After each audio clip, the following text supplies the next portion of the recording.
Doctor মহানামব্রত ব্রহ্মচারী প্রণীত শ্রী গৌরাঙ্গ লীলামাধুরী গ্রন্থ থেকে পাঠ। আজকের পর্ব 14। ওম গুরবে গৌরচন্দ্রায় রাধিকায় তদালয়ে কৃষ্ণায় কৃষ্ণভক্তায় তদ্ভক্তায় নমো নমঃ। সনাতন প্রশ্ন: কে আমি, কেন আমায়, যারে তাপত্রয়? প্রভুর আদেশে সনাতন ভদ্রবেশ ধারণ করলেন। প্রভুর পাদপদ্ম পার্শ্বে বসে সনাতন প্রশ্ন করলেন তিনটি। 1. আমি কে? 2. ত্রিতাপ জ্বালায় জর্জরিত হচ্ছে কেন?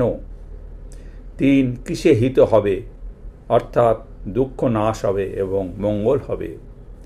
প্রভু সনাতনের প্রশ্নের উত্তর দিলেন, জীবের স্বরূপ কৃষ্ণের দাস। তিনটি শক্তির মধ্যে তটস্থ শক্তি জীবের স্বরূপ। তার কার্য কৃষ্ণ সেবা, কৃষ্ণের সুখ বিধান। কৃষ্ণের সঙ্গে জীবের অভেদও আছে, ভেদও আছে। কৃষ্ণ অনন্ত অসীম পূর্ণ, জীব ক্ষুদ্র সসীম কণা। কৃষ্ণ পূর্ণানন্দ ঘন, জীব চিৎ কণ। প্রথম প্রশ্নের উত্তর হলো, অর্থাৎ আমি কে, প্রশ্নের উত্তর তিনি দিলেন। দ্বিতীয় প্রশ্ন, ত্রিতাপ জ্বালায় জর্জরিত হচ্ছে কেন? দ্বিতীয় প্রশ্নের উত্তরে বলছেন, কৃষ্ণকে ভুলে আছে বলেই জীবের যত দুঃখ।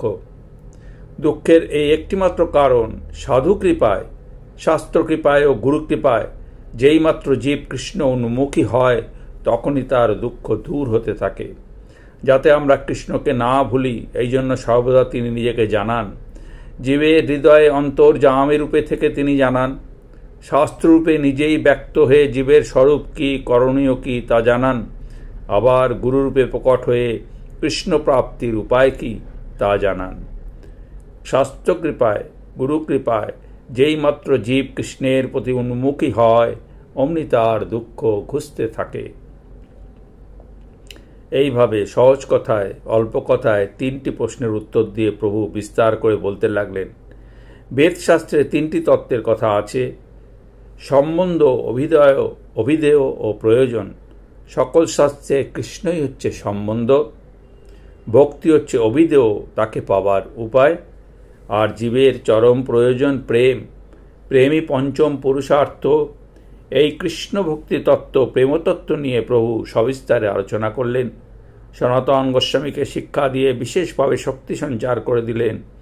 তারপর আত্মারাম শ্লোকের বহু প্রকার অর্থ সনাতন শুনতে চাইলে প্রভু অদ্ভুত পাণ্ডিত্য প্রকাশ করে একটি শ্লোকের 61 প্রকার অর্থ করলেন। সনাতনকে শ্রীবৃন্দাবনে পাঠিয়ে দিলেন গ্রন্থ রচনা করতে ও লুপ্ত তীর্থ উদ্ধার করতে। সন্ন্যাসী উদ্ধার বিষয়। বারাণসী হইল দ্বিতীয় নদিয়া নগর। কাশীধাম জ্ঞানপ্রধান স্থান, শঙ্করপন্থী সন্ন্যাসীর প্রধান কেন্দ্র কাশী। তখন যত সন্ন্যাসী ছিলেন সকলের প্রধান ছিলেন প্রকাশানন্দ সরস্বতী। প্রভু যখন কাশীতে আছেন তখন কেউ কেউ এসে সরস্বতীর কাছে রূপ গুণ মহিমার কথা বললে তিনি উপহাস করে বলতেন, শুনেছি গৌড় দেশের একজন ভাবুক সন্ন্যাসী এসেছেন। কেশব ভারতীর শিষ্য, চৈতন্য তার নাম। কতগুলি ভাবুক নিয়ে গ্রামে গ্রামে নাচে। এমন মোহিনী বিদ্যা জানে, যে দেখে সেই তাকে ঈশ্বর বলে। শুনেছি পুরীর পণ্ডিত বাসুদেব সার্বভৌম এই মহা ইন্দ্রজালির ফাঁদে পড়েছেন। লোকটি নামে মাত্র সন্ন্যাসী, আসলে ভণ্ড প্রতারক। কাশীধামে তার ভাবকালী বিকাবে না। এ সকল কথায় প্রভু হাসেন, বলেন, যদি কাশীতে না বেকায় বিনামূল্যে দিয়ে যাব। একজন ব্রাহ্মণ এসে একদিন প্রভুর শ্রীচরণে নিবেদন করলেন তিনি সন্ন্যাসীদের তার বাড়িতে নিমন্ত্রণ করেছেন। প্রভু যদি কৃপা করে আসেন তাহলে তিনি কৃতার্থ হন। প্রভু রাজি হলেন। প্রভু নিমন্ত্রণ গ্রহণ করে ব্রাহ্মণের বাড়িতে গেলেন।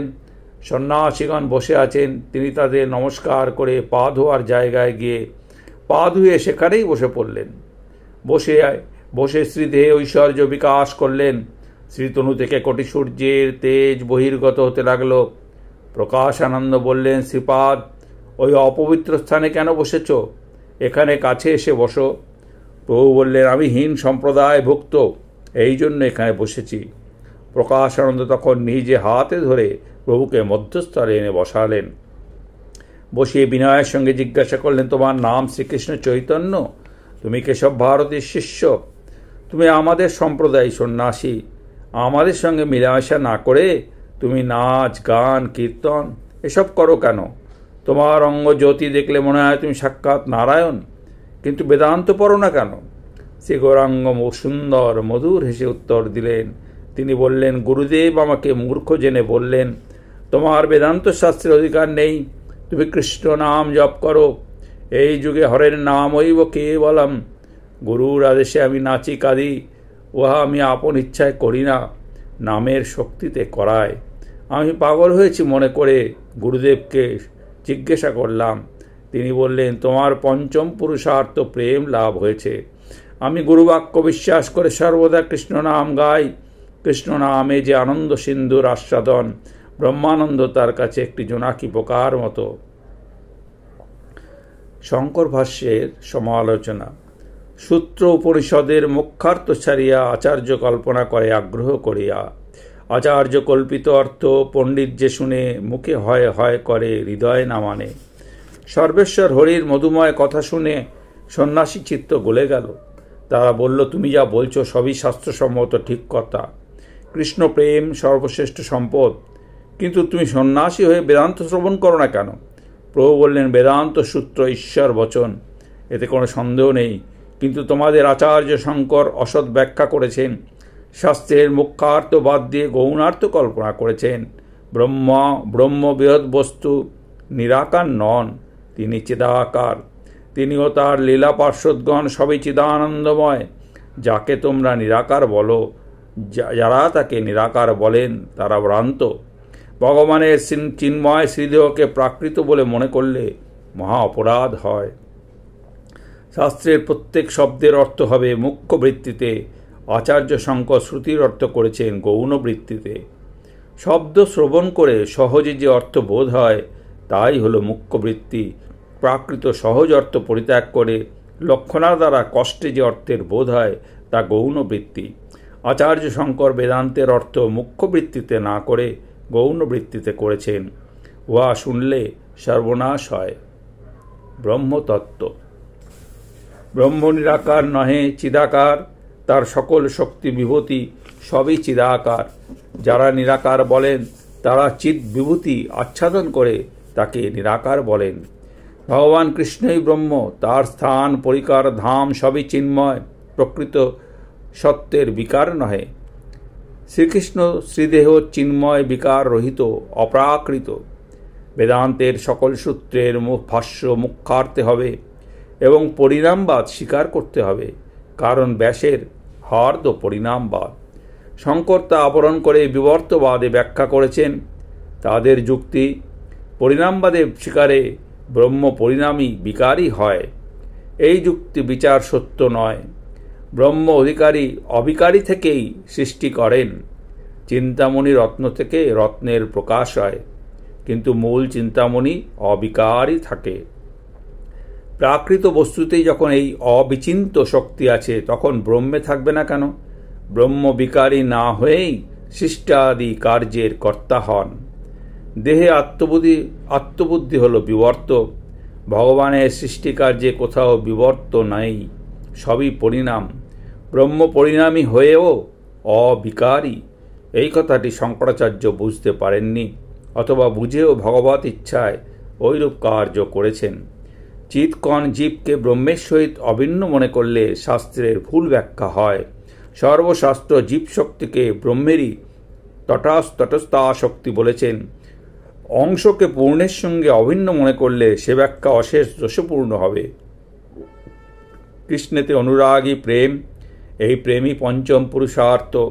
প্রেম দ্বারাই শ্রীকৃষ্ণের মাধুর্য রস আস্বাদিত হয়, অন্য কোনো উপায় নয়।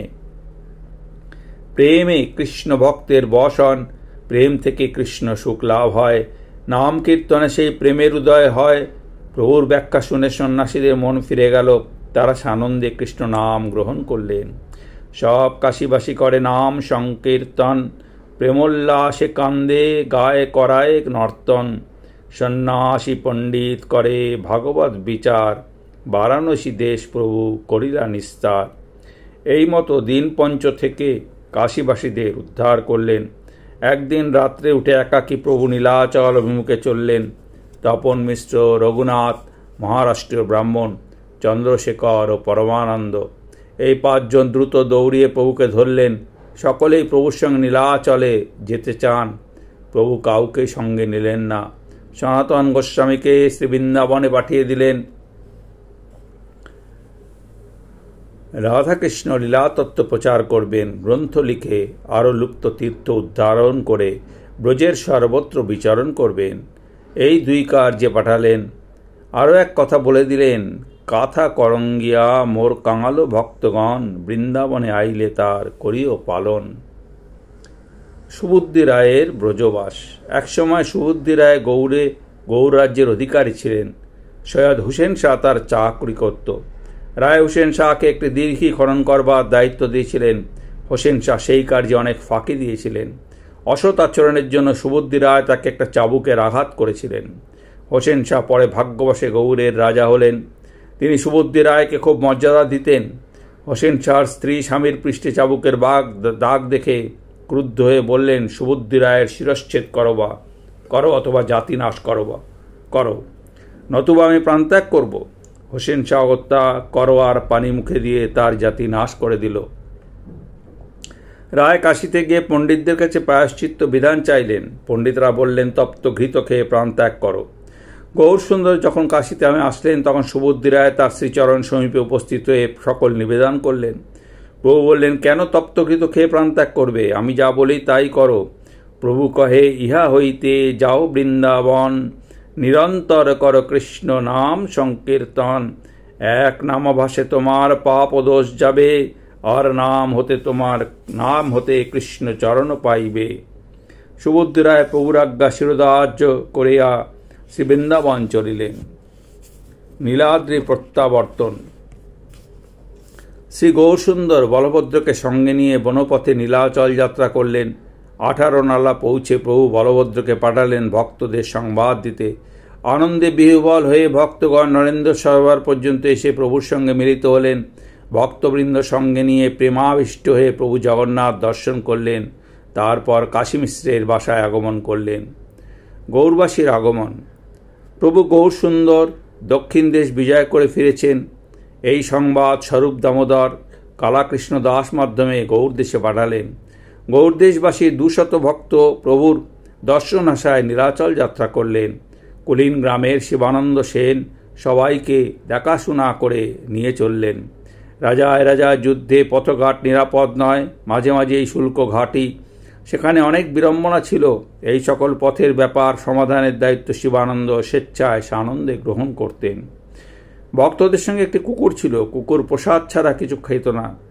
একদিন শুল্ক ঘাটিতে শিবানন্দের অনেক দেরি হয়ে যায়। কুকুরকে প্রসাদ দিতে ভৃত্য ভুলে যায়। সেই দিন কুকুর কোথায় চলে যায়। অনেক অনুসন্ধানে তাকে আর পাওয়া যায় না। তার জন্য সকলের দুঃখ হয়। স্নানযাত্রার পর জগন্নাথ দেবের দর্শন কয়েকদিন বন্ধ থাকে। তখন গৌরসুন্দর আলালনাথ দর্শনে যান। গৌড়দেশ থেকে ভক্তগণ এসেছেন এই সংবাদ পেয়ে প্রভু সত্তর নীলাচলে আসেন। ভক্তগণ 18 নালা থেকে কীর্তন আনন্দ করে পথ চলতে চলতে আসেন। প্রতাপরুদ্র মহারাজ নিজে প্রাসাদের ছাদ থেকে দর্শন করেন। সঙ্গে সার্বভৌম গোপীনাথ সবাইকে চিনিয়ে দেন। প্রভু গৌর হরি স্বরূপ দামোদর ও গোবিন্দ দাসকে দিয়ে মালা পাঠিয়ে দেন ভক্তগণকে সম্বর্ধনা করতে। স্বরূপ দামোদর ও গোবিন্দ দুজনেই অদ্বৈত আচার্যকে মালা দিয়ে সম্বর্ধনা জানান। প্রতাপরুদ্র জানতে চান, এই যে সূর্যের মতো জ্যোতির্ময় পুরুষবর যাকে দুজনে মালা পরিয়ে দিল, ইনি কে? গোপীনাথ বললেন, ইনি অদ্বৈতাচার্য, ইনি গৌরানা ঠাকুর। গঙ্গা জল তুলসী দিয়ে ইনি কেঁদে কেঁদে ডেকে গৌরকে অবতরণ করিয়েছেন। ইনি শান্তিপুরের আচার্য স্বয়ং মহাপ্রভু ইনাকে মান্য করেন। ইনি সকালের শিরোমণি। প্রতাপরুদ্র বললেন, মানুষের দেহে এত তেজ জীবনে কখনো দেখিনি। একে দর্শন করে ধন্য হলাম। গোপীনাথ একে একে শ্রীবাস, গদাধর, শিবানন্দ, মুরারি, বক্রেশ্বর সবাইকে পরিচয় করিয়ে দিলেন। নর্তন, কীর্তন, হরিধ্বনি শুনে রাজা বললেন, ওইছে নৃত্য, ওইছে কীর্তন, ওইছে হরিধ্বনি, কবু নাই দেখি, ওইছে কবু নাই শুনি। গোপীনাথ বললেন, মহারাজ তোমার বাক্য সুসত্য, চৈতন্যের সৃষ্টি এই নাম সংকীর্তন।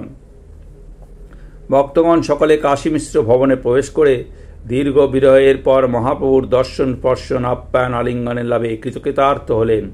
উড়িষ্যাবাসী ভক্তদের সঙ্গে গৌড় দেশবাসী ভক্তগণের পরম মিলনানন্দ হল। অনুগৃহীত কুকুর। শিবানন্দ সেন শ্রী শ্রী প্রভুর সঙ্গে মিলিত হলেন। প্রভু আলিঙ্গন করে পাশে বসালেন। শিবানন্দ দেখলেন সেই কুকুরটি প্রভুর পাশে বসে আছে। ভৃত্য প্রসাদ দিতে ভুল করায় যে কুকুরটি কোথায় অন্তর্ধান করেছিল সেই কুকুরটি। প্রভু তার সম্মুখে নারকেল শস্য ফেলে দেন আর কৃষ্ণ কৃষ্ণ বলেন। কুকুর তার প্রভুর প্রসাদ এসে নারিকেল শস্য খান আর কৃষ্ণ বলেন, তার উচ্চারণ স্পষ্ট। কুকুরের ভাগ্য দেখে সকলে মুগ্ধ। শিবানন্দ কুকুরকে দণ্ডবাদ করে ক্ষমাভিক্ষা চাইলেন। তারপর থেকে কুকুরটিকে আর কেউ দেখতে পেল না। সে সিদ্ধদেহ পেয়ে বৈকুণ্ঠে চলে গিয়েছে। শ্রীরূপের ভাবানুরূপ শ্লোক। শ্রী শ্রী প্রভু যখন জগন্নাথের রথাগ্রে অগণিত ভক্ত সঙ্গে মধুর নর্তন কীর্তন করেন, তখন শ্রীমুখের দিকে তাকিয়ে একটি শ্লোক পড়েন। শ্লোকটি প্রাকৃত রসের প্রায় অশ্লীল পর্যায়। শ্লোকটির অর্থ এরূপ: বিবাহের পর পত্নী পতিকে বলছেন, তোমার সঙ্গে মিলনে সুখ হচ্ছে না। বিবাহের পূর্বে রেবা নদীর তীরে বেতসী কুঞ্জের আড়ালে মিলনে যে সুখ হয়েছিল সে সুখ আজ আর নেই। প্রভু কেন এরূপ একটি শ্লোক পড়েন তা কেউ বুঝতে পারে না। 1 বৎসর রথের সময় শ্রীরূপ এসেছেন। তিনি শ্লোক শুনে প্রভুর ভাবানুরূপ আরেকটি শ্লোক লিখলেন। প্রিয় স্বয়ং কৃষ্ণ সচরী কুরুক্ষেত্র মিলিত তথা অংশরাধা তদিদম উভয় সঙ্গম সুখং তথা পান্ত খেলন মাধুর মৌরুলি পঞ্চমজুষে মনমে কালিন্দী পুলিন বিপিনায় স্প্রিয়তি। শ্লোক পড়ে প্রভু আনন্দে অধীর হলেন। শ্রীরূপের পিঠে চাপড় দিয়ে বললেন, আমার অন্তর তুই জানিলি কেমনে? শ্লোকের সংক্ষেপার্থ কৃষ্ণদাস কবিরাজ বলেছেন। এই শ্লোকের সংক্ষেপার্থ শুনো ভক্তগণ। জগন্নাথ দেখি জয়ছে প্রভুর ভাবন। চিরাধিকা কুরুক্ষেত্রে কৃষ্ণের দর্শন, যদ্যপি পায়েন তবু ভাবেন ঐছন। রাজবেশ সাতি মোরা মনুষ্য গহন, কাহা গোপবেশ কাহা নির্জন বৃন্দাবন।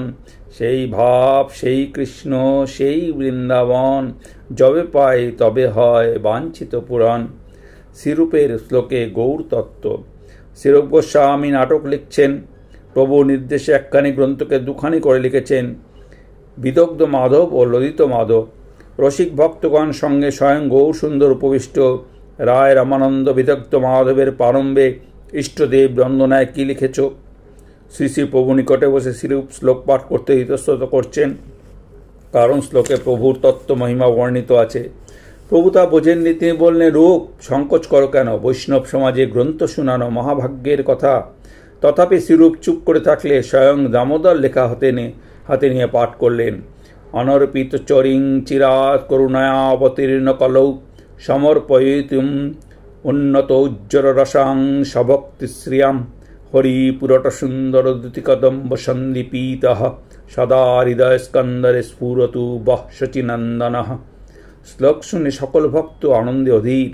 চতুর চূড়ামণি গৌর সুন্দর মন্তব্য করলেন, অতি স্তুতি হয়ে গেছে।